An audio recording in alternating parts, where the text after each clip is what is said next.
최근 우리 시험 문제 좀 출제경이 좀 바뀌었죠. 그거 좀 간단히 말씀드리고 문제를 풀어보도록 하겠습니다. 자, 칠판 보시죠. 그러니까 뭐냐면 뭐 여러분 다 알다시피 22년도부터는 이제 시험이 개편되는데, 자, 이 22년 시험 개편되는 부분이 올해 시험까지도 영향을 미치잖아요. 됐죠? 자, 그러면 왜 22년도부터 시험 과목도 좀 개편이 되고 그 다음에 이제 출제 경향도 좀 바뀌게 됩니다. 됐죠? 그게 이제 왜 그런지 보도록 할게요. 그러니까 뭐냐면, 자, 옛날이야. 그 옛날이 뭐냐면 18년도가 기점이에요. 뭐다 아시는 얘기인데, 자, 이제 18년도를 기점으로 해서 이 18년도 이전에는요, 자, 문제가 어떻게 출제가 됐냐면 교수님들 문제가 출제가 안 됐어요. 그래서 이제 현직에 계신 분들이 문제를 출제를 했습니다. 그래서 현직에 계신 분들이 누구냐면요, 자, 현직에 계신 분들 중에서 문제를 출제할 만한 분들이 누가 있을까요? 뭐긴 뭐야, 됐죠?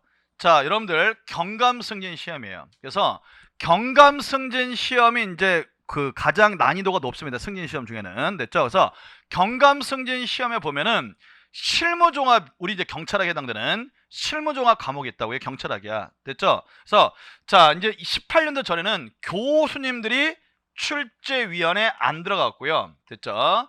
그러니까 현직에 계신 분들이라고 하는 것은 가장 최근에 경감승진 시험에 합격한 분들. 됐죠? 자, 이분들이 주로 들어가서 우리 시험 문제를 출제를 했습니다. 됐죠? 근데 이분들이 출제를 하다 보니까, 됐죠? 이분들은 뭐야? 이론이나 학문적 깊이가 없잖아요. 됐죠? 근데 또 뭐야, 이분들 물론 시간을 따로 빼주긴 하지만 뭐 이거 문제 출제하겠다고 뭐 대학원 가서 수업을 듣겠어요? 됐죠? 그냥 자기가 아는 거 내는 거지. 됐죠? 자, 그러다 보니까 문제를 어떻게 출제할 수밖에 없어요?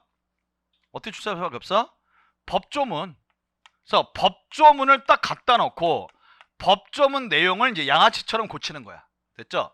그래서 이제 해야 한다, 할 수 있다 고치고 숫자 바꾸고, 이게 제일 편하잖아요. 됐죠? 그래서 조문을 중심으로 문제가 나오고 그 다음에 조문을 그대로 암기해야만 풀 수 있는 문제가 주로 출제가 됐습니다. 됐죠?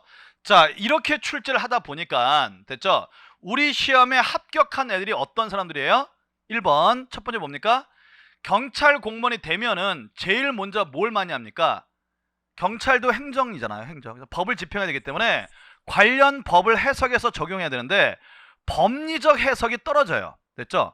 법에 대한 기본적인 법리를 몰라요. 그래서 법적인 지식이 너무 없고요. 됐죠? 그 다음에 암기만 겁나 잘하는 애들이 뽑히니까, 됐죠? 자, 상황에 맞는, 자, 행정하기가 매우 어려웠다는 거면서 이런 문제를 극복하기 위해서, 됐죠? 시험 과목도 개편을 한 거고, 그 다음에 18년부터 교수님들이 출제위원회에 들어가서 교수 출제하고 현직 출제가 함께 이루어진 거예요. 이랬습니까? 됐죠? 그러면 교수님들이 출제를 하면은 어떤 문제를 많이 출제하겠습니까? 당연히 이론적이고 학문적인 깊이가 있는 문제를 내겠죠. 됐죠? 그러면 이론적인 부분, 학문적인 깊이가 있는 부분은 어느 파트입니까? 우리 경찰학에서 총론에서 주로 이론이 많이 연계되어 있는 총론 파트, 이 파트를 주로 교수님들이 내고, 그 다음에 강론은 뭐 거의 대부분 이론이 별로 없잖아요. 강론은 거의 대부분 다 조문 중심이기 때문에 현직분들이 이제 강론, 조문 문제를 낸다고요. 이랬어요. 자, 그리고 또 문제가 뭡니까?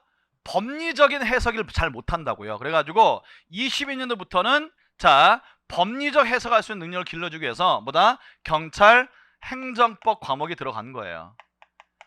이 말 이랬습니까? 됐죠?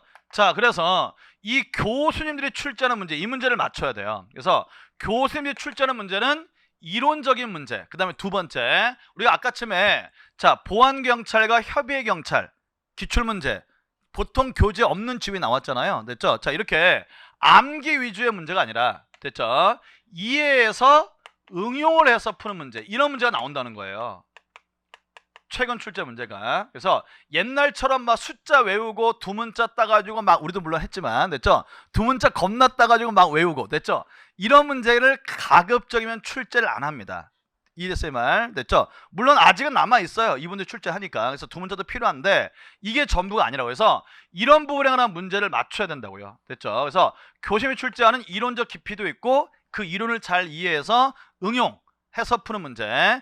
자, 이런 문제가 주로 총론에서 나오기 때문에 총론 파트는 이제 교재에 나와 있는 지문은 다 맞춰야 돼요. 그것뿐만 아니라 교재에 나와 있지 않아도 이해해서 응용하는 문제까지 여러분들이 문제를 맞추셔야 됩니다. 무슨 말인지 알겠어요? 됐죠? 그래서 이 말을 왜 드렸냐면, 자, 오늘 하는 강의 중에서 올해 2차 시험에 나오는 문제를 나보고 찍으라고 한다면 두 개 찍을게요. 하나가 아까 처음에 얘기했던 대륙법계 경찰개의 역사, 이거 하나 하고요. 두 번째 문제가 바로 이거야. 됐죠?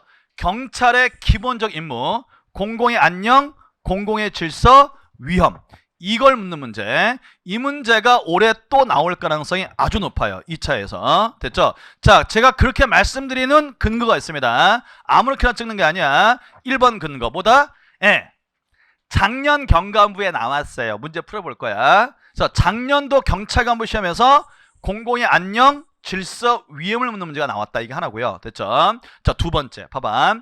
교수님들이 출제위원으로 들어가면요, 여기서 문제를 낼 가능성이 가장 높아요. 왜 그러냐면, 됐죠? 자, 이 경찰학 파트잖아. 경찰학 파트에서 가장 논문이 많이 나오는 데가 바로 여기에요. 됐죠? 경찰상 위험, 그 다음에 공공의 안녕, 공공의 질서, 이 부분이 가장 교수님들이 논문을 많이 쓰는 부분이에요.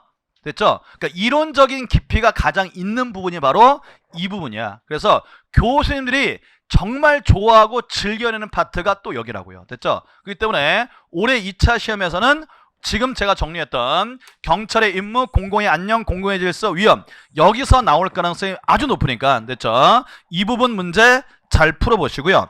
자, 이렇게 제가 올해 이 부분 나올 가능성이 높다고 찍어드린 부분은요, 반드시 뭘 해라? 문제 다 푼 다음에 교훈을 정리하셔야 돼. 문제가 어떤 패턴으로 나오는지, 그 다음에 주로 어느 부분에서 정답을 만드는지, 이런 부분도 잘 보시면서 문제를 풀어주시기를 부탁드리겠습니다. 되시겠나요?